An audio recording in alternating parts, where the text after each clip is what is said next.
mismong luna kung diin adunay nahitabong komosyon tali sa mga ambulant vendors o mga ahensya nga nagpahigayon og road clearing sa syudad sa Panabo. Sa milabay nga adlaw, viral ang usa ka live video kung diin nagpagawas sa mga mulo ang striker vendors nga matud pa gipang kumpiska ang ilang mga paninda sa mga personahe sa Traffic Management and Development Section kauban ang kapulisan sa syudad. Kita sa LGU Panabo, kita sa Traffic Management Unit nagpahigayon lang gyud og unsay haom o sakto nga balaod sa tong syudad, labi na nga to ang ordinansa sa Traffic Management Unit Revised Traffic Code 31-17. Apil diin na dito ang katong pag-road clearing sa tanang mga obstruction nga naka-obstruct des no kadalanan, diin nga naglisod sa bato ang mga customers, kliyente sa mga businesses nga dili naka-park sa tong kadalanan.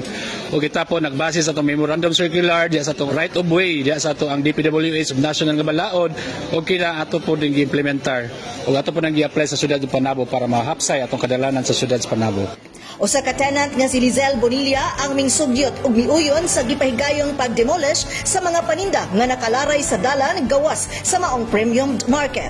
Libay kayo mi atong pagkawala sa taas kay ngano mga illegal man to. Sagaran ato sa ilaha, member po namo diani. Nya kay dagko na kay bayronon din sa City Economics nanlayas ato sila dito illegal vendors. Ningangyo gid mi ana kami yon, napadana gid mi ana og petisyon na hawaon jud kay unsa naman amo panginagbuan. Mas okay ang gihimo na clearing.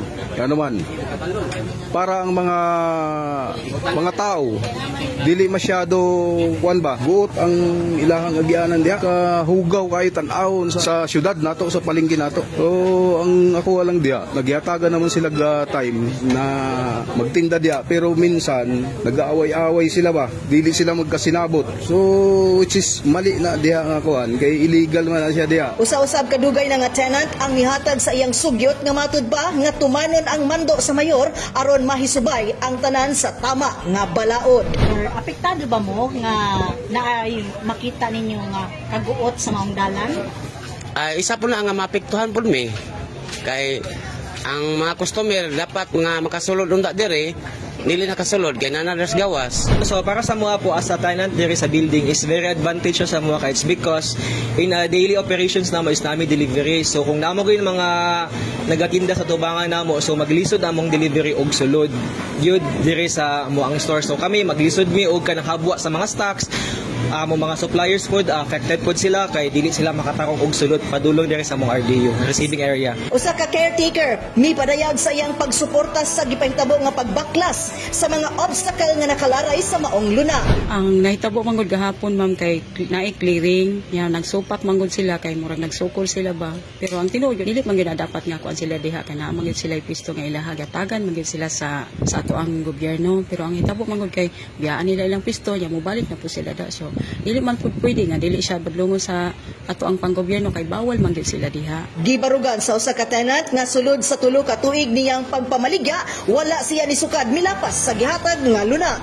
Murag mao gina akong barugan ma'am nga wala gyud mo badlong gina ako bisag isa na nga anak nga maulaw mo kita badlungan nga tiguwang na tayo nya badlungon. Dako usab ang pagpasalamat sa usa ka branch operation officer sa usa ka bangko nga anaa nahimutang sa maong lugar sa gipahitabong pagbaklas sa mga paninda sa ambulant vendors. Kung kapag-istorya, hugaw siya.